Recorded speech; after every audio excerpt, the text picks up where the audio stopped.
the world's most successful HIV/AIDS program is now on life support. The USAID is really corrupt. Over $1 billion go to these organizations. Vehicle to promote a radical agenda. But what does it mean in a place like Namibia, where US-funded clinics, like this one, are the only lifeline for the country's most vulnerable people? Here in Namibia, USAID funds much more than HIV-related healthcare. This is Brianna. She's a 28-year-old trans woman living in Windhoek, the capital of Namibia. She transitioned as a teen, but has avoided going to the doctor since. You see people looking at you weirdly, laugh at you and ask you, but why are you dressed this way? And why are you like that? It's like you're unwanted. They can just take you and step over you and just make you feel like you're not human. You know, that's what they made me feel like. We forget who we are. At some point, we lock ourselves away from society itself. How y'all feeling tonight? On paper, Namibia, a country of 3 million in southern Africa, is one of the most progressive nations in the continent for LGBTQ+ rights. I think what's so beautiful now in Namibia is that you now get to see queer people on television, you now get to see queer people in newspapers, you now get to see queer people taking spaces that usually weren't for us. But trans people still struggle to change their identity documents, access gender-affirming care, and even go to the doctor when they're sick. Often, only specialized HIV services, funded by the US, provide trans people like Brianna healthcare where they are treated with respect. Finally, some people are hearing our voices and hearing our demands, what we want. Since 2003, the US has spent over $110 billion fighting HIV and AIDS through a program called PEPFAR. There's just one problem. This HIV funding might soon be gone. It's time we got back to the original noble idea, not supporting abortion.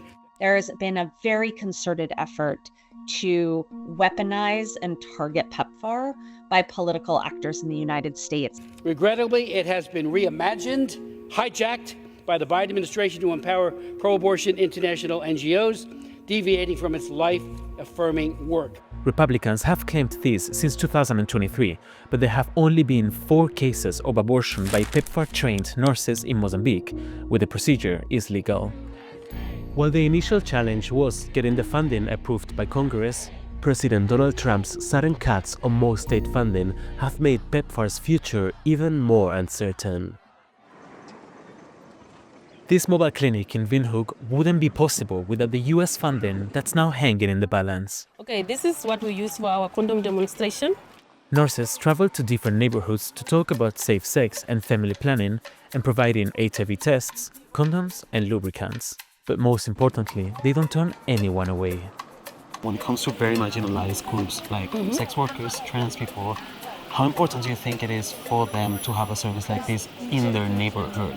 We see the human being coming to access our services, and that is our starting point. So it is very important for each and every Namibian to have access to healthcare.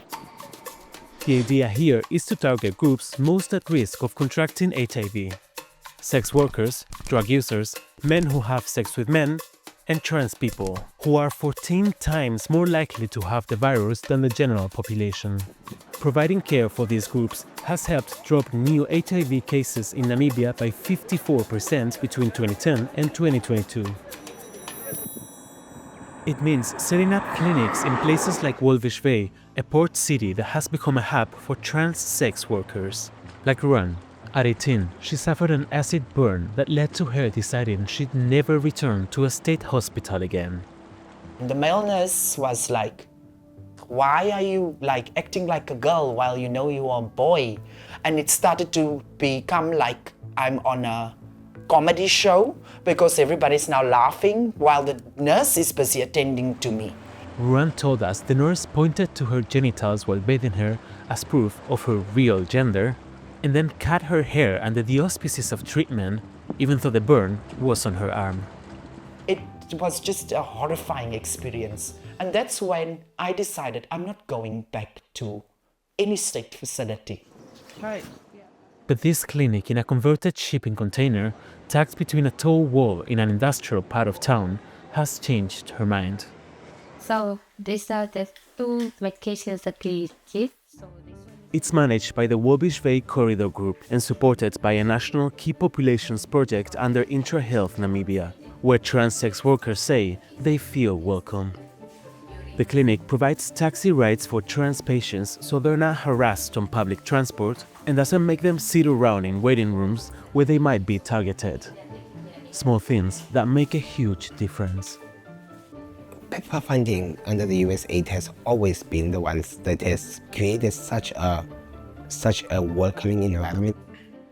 But this flow of funds has been interrupted, meaning 3 out of 8 of these clinics have already closed their doors. Without this support, HIV medication and prevention could become unavailable. And trans Namibians like Ruan and Brianna could, again, have no doctor to go to. And non-government organizations are not helping, then the government will be overwhelmed and the burden will be too much on them. They are likely not to be able to cater for everyone, and community health will be at risk. All this comes at a time when queer Namibians say their rights are increasingly under attack. That's despite the country having just decriminalized gay relations. Some fear the anti-LGBTQ+ wave that's currently sweeping parts of Africa is starting to take roots here. Many trans women, many gay men has been killed because of the hate speeches that is coming from the fundamentalism, and that is also coming from the lawmakers as well. And in the US, Trump has already rolled back trans rights. That includes restricting access to HIV prevention medication available through PEPFAR to pregnant and breastfeeding women. But for HIV advocates, this isn't just about trans people.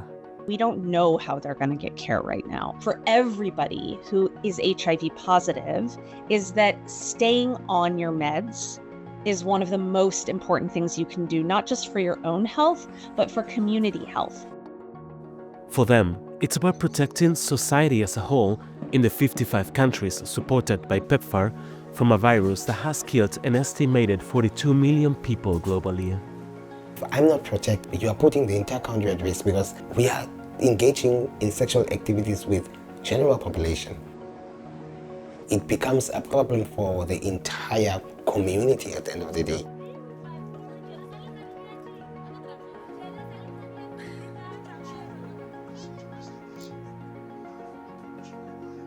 Hi, thanks for watching. If you want to see more work like this, don't forget to like the video and subscribe to our channel.